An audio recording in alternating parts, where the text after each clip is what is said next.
Have you ever noticed how some people seem to carry a little storm wherever they go? They smile, they speak, but somehow their words sting. They provoke, they push. And somehow, no matter how strong you think you are, you feel yourself slipping, reacting, losing control. Now imagine for a moment that their words, their actions, their attempts to upset you don't have to touch you at all. Imagine walking through life untouchable by the negativity of others. What if I told you that staying calm isn't just about being polite or pretending to be unshaken? It's about discovering a power inside you that they cannot steal. You see, most people let the reactions of others control their emotions. They hand over their peace like it's something disposable. But peace, your calm, is not something that can be borrowed or stolen. It is something you own, something you cultivate from the inside out.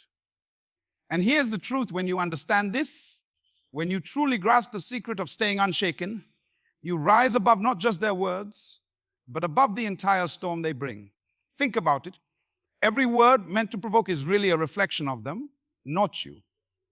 Every attempt to upset you is an invitation to show strength you didn't know you had. The question is, will you rise or will you stumble into the trap? Your peace is your power. Think about that for a moment. How often do we give our peace away like it's a currency that belongs to everyone else? You meet someone on a Monday morning, they speak sharply, they criticize, they belittle without even realizing the weight of their words. And somehow, by the end of the day, you feel heavy, irritated, even defeated. Why is it that their momentary mood has the power to dictate your entire day? Why does someone else's storm become your weather? Imagine for a moment that your peace is a fortress. Inside this fortress, nothing outside has the power to enter unless you invite it in. If someone throws a rock against the walls do not crumble. The rock bounces off. It does not determine what happens inside. But most of us unknowingly leave the gates open. We let every glance, every comment, every careless remark pass through as if it were an invitation to give away our calm. And the truth is, once peace is given away, it's not easy to retrieve. It doesn't just disappear, it leaves a mark, a wound, a memory of weakness. Think about a child at school playing in the sandbox. Another child comes over, grabs their toy, and laughs. If the child inside has learned that peace belongs to them, they calmly take another toy, continue building, and smile. But if the child has not understood the value of their calm, they cry, they lash out, they lose control. That simple moment reveals the power of keeping your peace intact. Isn't it fascinating how the lessons we ignore in childhood follow us into adulthood, disguised as relationships, conflicts, and disagreements? Now, consider the workplace. You've worked hard on a project, poured your energy into every detail, and yet someone comes to criticize, not constructively, but sharply, pointedly, almost to provoke you. What happens? Many people react immediately, defensively, angrily. But ask yourself this: who really loses when you allow them to rob you of your calm? Is it them? No, it's you. Your productivity suffers, your focus fragments, and the energy you've spent building something meaningful becomes wasted on managing emotions that were never theirs to take. And here's another thought. What if peace was not a passive state, but an active weapon? A weapon of the mind, a fortress of the soul. Imagine walking through the busiest street, surrounded by noise, chaos, people shouting, people rushing. Yet, inside you, it is quiet. Inside you, it is calm. Every word thrown at you, every attempt to disrupt, falls flat because you have trained yourself to be untouchable. That is the kind of power I am speaking about. It does not come from control over others. It comes from mastery over self. Ask yourself, when was the last time you intentionally defended your calm? When was the last time you said, "No, today, I will not let anger, irritation, or provocation dictate my mind"? Peace is not something that happens accidentally. It is deliberate. It is cultivated like a garden. You must water it daily with discipline, prune it with reflection, and protect it fiercely from those who would trample it. And if you begin to see peace this way, not as a fragile luxury, but as the source of your power, then everything changes. You stop chasing approval, you stop reacting to every slight, and you begin to operate from a place of strength rather than survival. You begin to understand that the world may try to shake you, but it will not succeed unless you let it. Reactions are optional. Pause for a moment and let that sink in. How often do we believe we are required to react? Someone cuts us off in traffic, someone speaks harshly at work, someone twists our words, and immediately, without thinking, our emotions take the wheel. Anger, frustration, impatience. Suddenly, we are prisoners of a moment we did not create. But here's the truth: no one has the power to force you to react. You choose. You are the gatekeeper of your responses. Think of it like this: imagine standing in the middle of a river. The water is rushing all around you, sometimes calm, sometimes wild, sometimes cold, sometimes filled with debris. You have two choices. You can let the current sweep you away, pulling you into chaos, or you can anchor yourself, stand firm, and allow the water to flow around you without dragging you downstream. Most people live as if they are swept away by the river of circumstances, mistaking reaction for necessity. But those who master themselves understand that the power is in deciding whether to move with the current or remain steady, anchored in their own calm.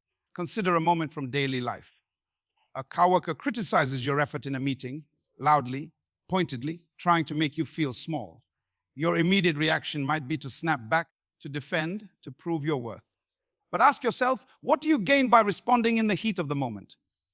Anger may feel satisfying for a split second, but it clouds judgment, erodes respect, and drains your energy. Now, imagine a different response. You remain calm, composed, and measured. Your silence becomes louder than their words. Your control over your reaction becomes a demonstration of strength far greater than any argument could ever be. Here's a thought: every reaction is a choice, but most people react unconsciously. They react because it feels automatic, because it is habitual, because they have never paused to ask, do I want this to control me, or do I want to control myself? Have you ever stopped to consider how many moments in your life were wasted on reactions that achieved nothing? How many arguments could have been avoided if only we had chosen stillness over impulsiveness? Even in personal relationships, this principle applies. Imagine a loved one saying something hurtful, something meant to provoke you. Most people respond immediately, lashing out, retreating, or holding grudges. But what if you paused, took a breath, and recognized that their words reflect their own inner struggles, not your value? Your reaction is optional, but your peace is mandatory. By choosing calm, you refuse to hand over your power. You refuse to be manipulated by the emotional turbulence of others. Think of a seasoned sailor navigating a stormy sea. The waves crash violently. The wind howls, yet the sailor does not panic. They adjust, they steer, they respond with precision, not with reaction. The storm rages, but they are not lost. This is the essence of choosing your reaction. It is not denial, it is not avoidance. It is conscious, deliberate, powerful mastery over your inner world. And when you begin to see life this way, you begin to live differently. You begin to understand that the chaos around you only has the power you give it. You can respond thoughtfully, act wisely, and maintain your calm in the eye of any storm. You can let the world try to provoke, but it cannot touch you unless you choose to let it. Negativity reflects them, not you. Think about that for a moment. How often do we take the harsh words, the sharp criticisms, the attempts to provoke us, and treat them as if they define our value? We hear someone speak with anger, jealousy, or bitterness, and instantly we ask ourselves, am I really that wrong? Am I really that flawed? But here's the truth: their negativity is a reflection of their own inner world. It is a mirror of their fears, their insecurities, their unresolved struggles. It is not a mirror of you. Imagine standing in front of a dirty mirror. The grime distorts the reflection, makes lines deeper, shapes twisted. But the mirror does not change who you are. It only reveals what is on it. Their words, their attempts to upset you are the grime on the mirror, not a measure of your worth. Yet, how many times do we scrub our souls trying to clean the reflection when all we needed to do was step back and see the truth? Think of a gardener tending to a beautiful garden. Suddenly, a storm comes through. The winds are harsh, branches break, leaves fall, the soil churns. The storm is destructive, loud, chaotic. But does it change the nature of the flowers? Does it make them less vibrant, less beautiful, less purposeful? No. The gardener knows the storm is temporary, external, and separate from the inherent growth within the garden. People's negativity works the same way. It may rage, it may try to damage, but it cannot alter the essence of who you are unless you allow it. Have you noticed how some people seem determined to see your weaknesses, to highlight your mistakes, to provoke reactions? Why is it that their focus is always on what they perceive as your flaws? Because their own eyes are clouded by doubt. Their minds are burdened by their own insecurities. And they are looking outward for someone to measure against, someone to make them feel bigger, someone to validate their worth. Ask yourself, why should their inner struggle dictate how you feel? Why should their broken mirror become your reality? Even in the most intimate relationships, this truth applies. A partner, a friend, a colleague may lash out, criticize, or manipulate, and your first instinct is often to internalize it. To think, maybe I really did something wrong. But consider this: if you step back, breathe, and observe objectively, you realize that their words are a window into their experience, not a verdict on your life. Their inability to remain calm, kind, or fair is their reflection, not yours. Think about the leaders you admire, those who remain composed under pressure, those who face criticism without faltering.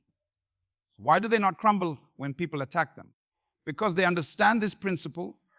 They know the negativity thrown at them says nothing about their character, their vision, or their potential. They see the attempt to provoke as a test, a distraction, not a threat. And they do not give it space in their hearts. Ask yourself, how much energy have you given away to people who were never qualified to possess it? How many hours have you lost worrying about words that were never meant to shape you? The power of understanding that negativity reflects them and not you is profound. It frees your mind, protects your heart, and allows you to rise above. When you grasp this truth, you no longer react to every storm. You observe, you understand, and you choose how much, if any, of it you will let in. Calmness is cultivated, not accidental. Have you ever wondered why some people seem unshakable, no matter what life throws at them, while others crumble at the slightest provocation? It is not luck. It is not innate talent. It is not even circumstance.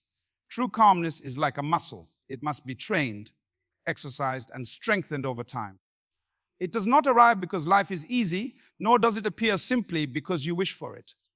It is the product of deliberate practice, self-discipline, and conscious awareness. Imagine a musician learning an instrument.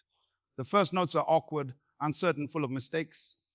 Hours of practice, repetition, patience, and focus are required before the music flows effortlessly. In the same way, calmness must be practiced daily. Every moment you resist the urge to snap at someone, every time you pause before reacting, every time you choose to breathe instead of lashing out, you are strengthening the muscle of calm. And just like the musician who eventually plays a melody that touches hearts, your inner calm becomes a resonance that influences every area of your life. Consider a tree standing in the middle of a storm. The winds howl, the branches sway, leaves are torn away, yet the tree remains rooted. It does not resist the storm blindly, nor does it attempt to fight what it cannot change. Instead, it bends, it adjusts, it absorbs the impact, and it stays grounded. Calmness works the same way. It is not suppression of emotion. It is not pretending everything is fine. It is the deep-rooted ability to stay centered, to maintain inner stability, regardless of external turbulence. Have you noticed how quickly people are drawn into arguments or conflicts without thinking? How easily words, gestures, or circumstances provoke emotional reactions? This is because calmness is rare. It is not the default. Most people react impulsively because they have never trained themselves to pause, to reflect, and to choose how to respond. They allow the storms of life to dictate their emotions. But you have a choice. You can cultivate calmness as a shield, a strength, a conscious practice that shapes every encounter. Think about the small, everyday moments: a traffic jam, a sharp remark from a colleague, a frustrating phone call. Each of these moments is an opportunity to practice calmness. You may not be able to control the actions of others, but you can control yourself. By taking a breath, by observing your feelings without immediate reaction, by reminding yourself that your peace is more valuable than a passing argument, you are cultivating a habit that grows stronger with each experience. Over time, this practice transforms how you move through the world. Even the most chaotic environments cannot penetrate a mind trained in calmness. Think of a pilot navigating through turbulence.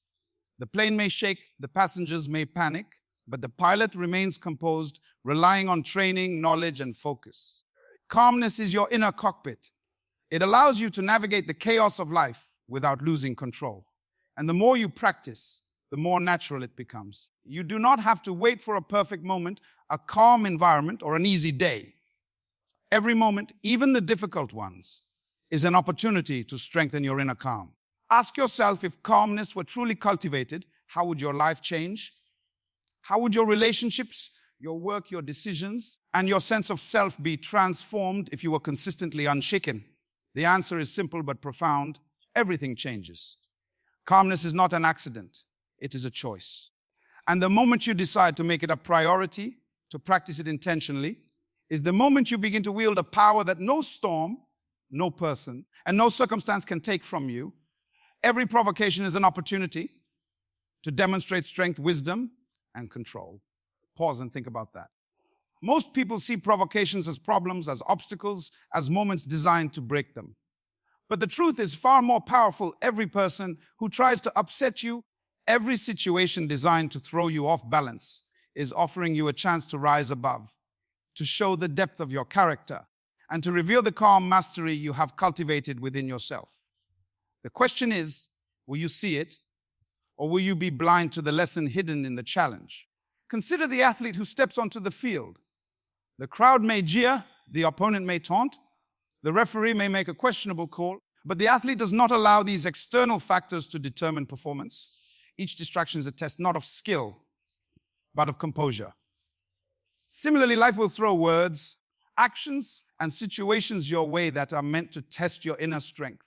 The difference between those who rise and those who fall is the understanding that provocation is not a threat. It is a mirror, reflecting your opportunity to respond with intentional power rather than impulsive reaction. Think about a child learning to ride a bicycle.